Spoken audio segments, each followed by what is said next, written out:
There are a lot of potential reasons why you might be experiencing trouble on Peacock TV. In today's tech video, I'm going to show you how to fix the most common problems with Peacock TV on your Insignia Smart TV.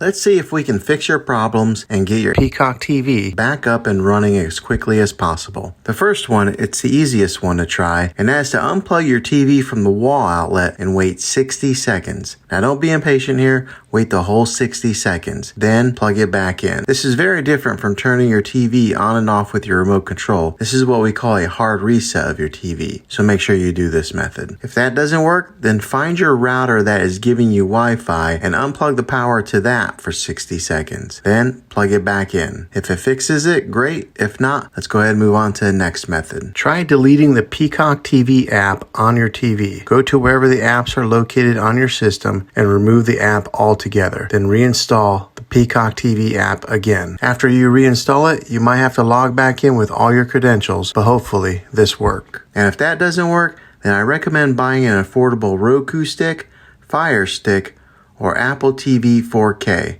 and plug that into your TV and use that as your main streaming player. You'll be able to access Peacock TV that way. I'll put links in the description down below of where you can get one. Well, hopefully this video was helpful. If it was, go ahead and throw a thumbs up on it.